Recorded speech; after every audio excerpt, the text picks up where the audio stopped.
Recipe Gujarati style dhokla எப்படி செய்யறதுன்னு வாங்க பார்க்கலாம். டோக்லா செய்யறதுக்கு தேவையான இன்கிரீடியன்ட்ஸ் 2 கப் கடலை மாவு, 4 கட் பண்ண பச்சை மிளகாய், 1 கைப்பிடி கருவேப்பிலை, 1 டீஸ்பூன் கடுகு, 1/4 டீஸ்பூன் தூள், 1 டீஸ்பூன் சர்க்கரை, கொஞ்சமா மிளகாய் தூள், 1 சாஷே ஈனோ, தண்ணி தேவையான அளவு, உப்பு தேவையான அளவு.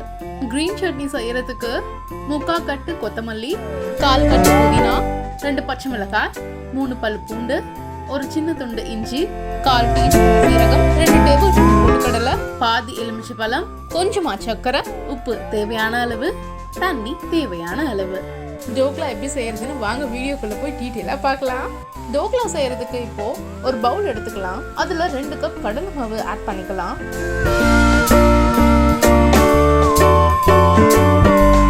அடுத்ததா 1/2 டீஸ்பூன் சர்க்கரை, அது கூட தேவையான அளவு உப்பு, 1/4 டீஸ்பூன். இதுக்கு தேவையான தண்ணி சேர்த்து நல்லா மிக்ஸ் பண்ணிக்கலாம்.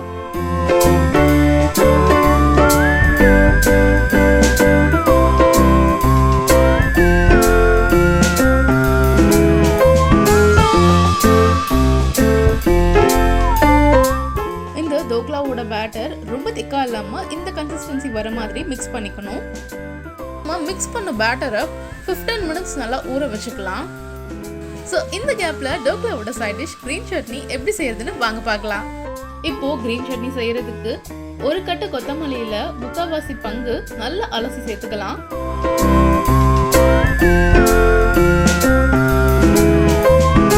1/4 கட்டு புதினாவை அலசி சேர்த்துக்கலாம். இந்த கிரீன் சட்னியில 75% கொத்தமல்லியும் 25% புதினா இருக்கிற மாதிரி பார்த்துக்கணும். 2 பச்சை மிளகாய் ஆட் பண்ணிக்கலாம். 3 பல் பூண்டு, சின்ன துண்டு இஞ்சி, 1/4 டீஸ்பூன் சீரகம், 1/2 லெமனை நல்லா ஸ்க்வீஸ் பண்ணி சேர்த்துக்கலாம். இது கூட 2 டேபிள் ஸ்பூன் ஆட் பண்ணிக்கலாம். டேஸ்ட்டுக்கு கொஞ்சம் ஆட் பண்ணிக்கலாம். அப்புறம் தேவையான அளவு உப்பு, கொஞ்சம் தண்ணி சேர்த்து நல்லா கிரைண்ட் பண்ணிக்கலாம். எவ்வளோ பியூட்டிஃபுல்லாக இந்த கிரீன் சட்னி ரெடியாக இருக்கு பாருங்க. இந்த கிரீன் சட்னியை சாண்ட்விச், பிரெட் ஆம்லெட் இந்த மாதிரி நிறைய டிஷ்ஷஸ்க்கு யூஸ் பண்ணிக்கலாம். ரொம்ப நல்லா இருக்கும். இப்போ 15 மினிட்ஸ் ஆயிடுச்சு. டோக்லாவை ரெடி பண்ணலாம் வாங்க. இப்போ ஊற வச்சிருந்த டோக்லா பேட்டர்ல 1 சாஷே ஈனோ ஆட் பண்ணிக்கலாம். ஆட் பண்ண உடனே இது மாதிரி நல்லா மிக்ஸ் பண்ணிக்கணும்.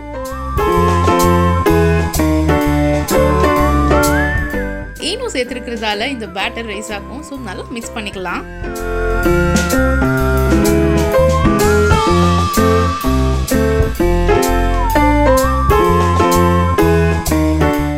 இப்போ டோக்லாவை வேக வைக்கிறதுக்கு இது மாதிரி ஒரு பிளேட் எடுத்துக்கலாம்.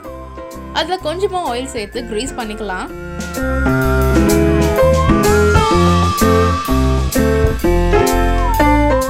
இப்போ ரெடி பண்ணி வச்சிருக்க பேட்டரை இந்த பிளேட்ல ஷிஃப்ட் பண்ணிக்கலாம்.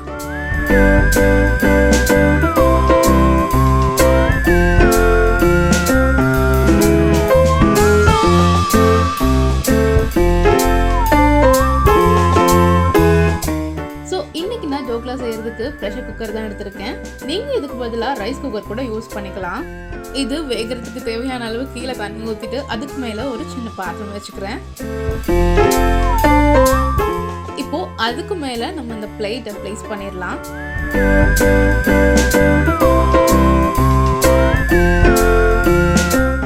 இப்போ குக்கரை மூடி விசில் போடாம 20 மினிட்ஸ் வேக வச்சுக்கலாம்.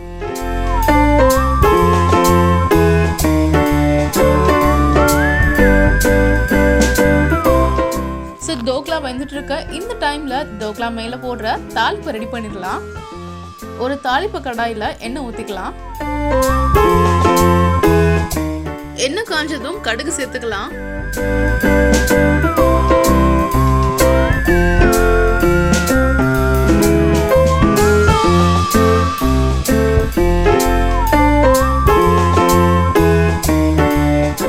கடுகு பொரியிற சமயத்துல கட் பண்ணி வச்சிருக்க பச்சை மிளகாவை ஆட் பண்ணி நல்லா வதக்கிக்கலாம். அது கூடவே கருவேப்பிலை ஆட் பண்ணிக்கலாம்.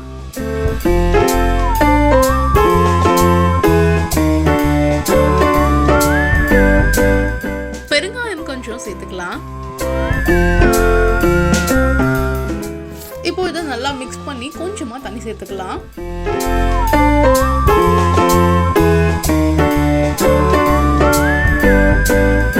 டேஸ்ட்டுக்கு கொஞ்சமா சுகர் ஆட் பண்ணிக்கலாம். தேவையான அளவு உப்பு சேர்த்து நல்லா மிக்ஸ் பண்ணிக்கலாம்.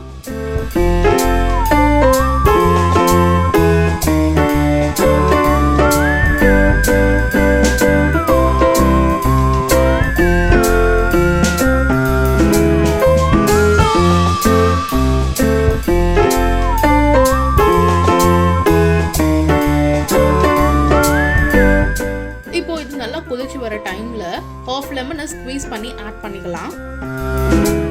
அவ்வளவுதான், தாளிப்பு ரெடி ஆயிடுச்சு. இப்போ டோக்லா வெந்துருச்சு. இந்த பிளேட்ல இருந்து டோக்லாவை தனியா எடுத்து வச்சுக்கலாம். அதுக்கு நான் நைஃப் யூஸ் பண்ணி சைடு எல்லாத்தையுமே ரிலீஸ் பண்ணிக்கிறேன்.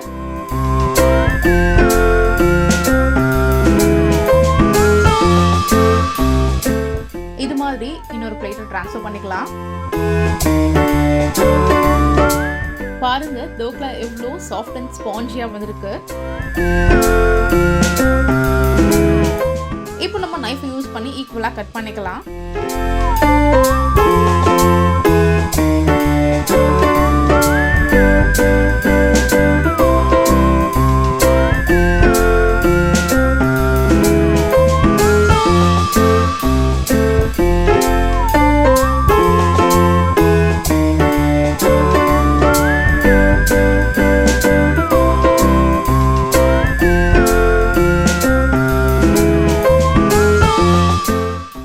ரெடி பண்ணி வச்சிருந்த தாளிப்பை இது மேல ஈவனா ஊத்திக்கலாம்.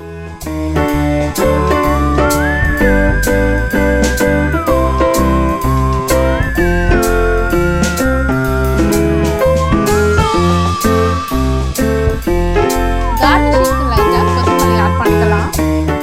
ஃபைனலி நம்மளோட டோக்லா எவ்வளவு சூப்பரா ரெடி ஆயிருக்கு பாருங்க. கண்டிப்பா இந்த ரெசிபியை வீட்டில் ட்ரை பண்ணி பார்த்துட்டு எப்படி இருக்குன்னு கமெண்ட் செக்ஷன்ல கமெண்ட் பண்ணுங்க. ஸோ நம்ம சேனலை லைக் பண்ணுங்க, ஷேர் பண்ணுங்க, சப்ஸ்கிரைப் பண்ண மறக்காதீங்க.